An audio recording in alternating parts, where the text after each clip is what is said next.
Chevaliers et guerrières, ensorceleurs et magiciennes, apprentis MJ ou accomplis, bienvenue. Je m'appelle Aurélien, alias Golden Link, et je vous propose aujourd'hui ce petit masterclass dédié aux campagnes de JDR en ligne qui se découpera en plusieurs épisodes.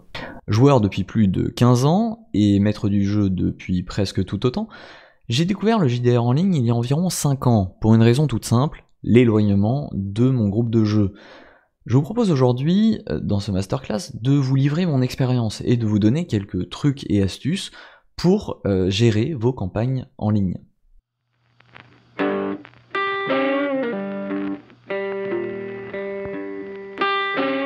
Que ce soit à cause d'un confinement, d'un déménagement ou d'un manque de temps, lorsqu'on pose la question à un joueur de table passé en ligne, ce changement de mode de jeu semble, de manière quasi systématique, être contraint.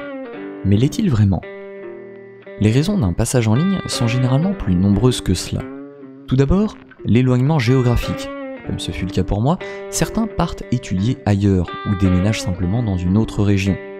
Il peut parfois être difficile de trouver un groupe de jeu dans lequel on se sent bien, et puis après toutes ces aventures, vous êtes sans doute devenus potes. Ce serait dommage de s'arrêter là, au beau milieu d'une bataille où le barbare en rage est aux prises avec deux monstrueux trolls. En deuxième, le confinement.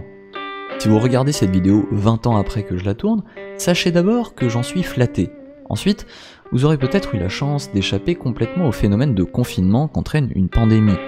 Dans le cas contraire, vous comprendrez aisément que c'est un moment où l'on a besoin de passer le temps, chez soi. Non, je déconne pas. Restez chez vous. En 3, parce que vous êtes timide, mais vous avez envie de jouer. Et oui, certaines personnes sont timides et ne se sentent pas de rejoindre une table bourrée de personnes physiques qu'elles ne connaissent pas. Faire connaissance par internet, c'est un moyen de contourner cette timidité. Et c'est là que ça se recoupe avec le point 4. Parce que vous n'avez personne avec qui jouer. Donc que ce soit par timidité ou l'absence d'un entourage favorable au jeu de rôle, ce serait dommage de se priver d'une part d'aventure juste parce qu'on ne trouve personne avec qui jouer. Pour ça, je vous renvoie vers les différentes communautés existantes sur Discord, que ce soit les groupes spécialisés ou ceux tournant autour de vos séries de JDR préférées. Le lien de mon Discord est dans la description. En 5, assistez le travail du MJ. Parce que oui, on peut passer sur une gestion de partie en ligne tout en restant autour d'une table, c'est également possible.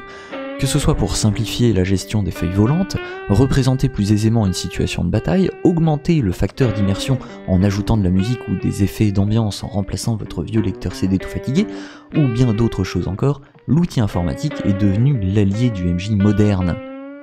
Non, ne me dites pas c'était mieux avant, j'y croirais pas. Enfin, une multitude d'autres raisons que je ne saurais lister.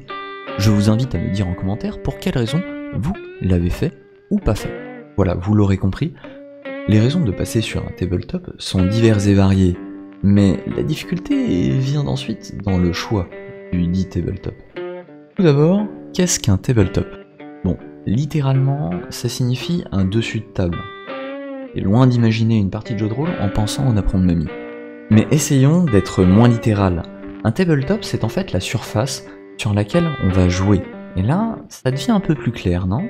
Un tabletop en ligne, c'est donc ce qui va remplacer votre table de jeu en vous proposant une surface de jeu virtuelle sur laquelle vous allez également virtuellement pouvoir lancer des dés, tirer des cartes ou avancer des pions. Internet regorge de différents tabletops. Je ne vous ferai pas de comparatif entre tout ceci, tout simplement parce que je n'en ai pas testé la moitié, mais je vous invite à faire une liste de ce que vous attendez d'un tabletop, et à aller faire le check-up de ce que fait chacun. Voilà un exemple de liste de fonctionnalités que vous pourriez rechercher. Lancer des dés, tirer des cartes, intégrer un système de battle map et de tokens, on reviendra sur la définition de ces termes. Des fiches de personnages préprogrammées, un système d'archives pour retrouver facilement vos fiches, index et monstres, un certain espace de stockage, l'intégration de la musique directement dans l'outil, et une multitude d'autres fonctionnalités que je ne saurais lister. Sachez qu'il existe même un tabletop 3D permettant de modéliser tout l'environnement dans lequel vos joueurs évolueront, et même les interactions qu'ils pourront avoir avec l'environnement. Bon, j'appelle ça presque du jeu vidéo, mais bon, c'est intéressant à savoir. Ce sera tout pour ce premier épisode de Masterclass. Je vous donne rendez-vous la semaine prochaine, alors plutôt dans 2 semaines en fait, le temps du montage, tout ça, pour un épisode consacré à un tabletop que j'utilise en particulier, Roll20 et ses fonctionnalités. En attendant, n'hésitez pas à vous abonner à la chaîne, à lâcher un commentaire, un petit pouce et à partager la vidéo si elle vous a plu. Allez, amusez-vous bien, prenez soin de vous, mais n'oubliez pas, les dés sont jetés.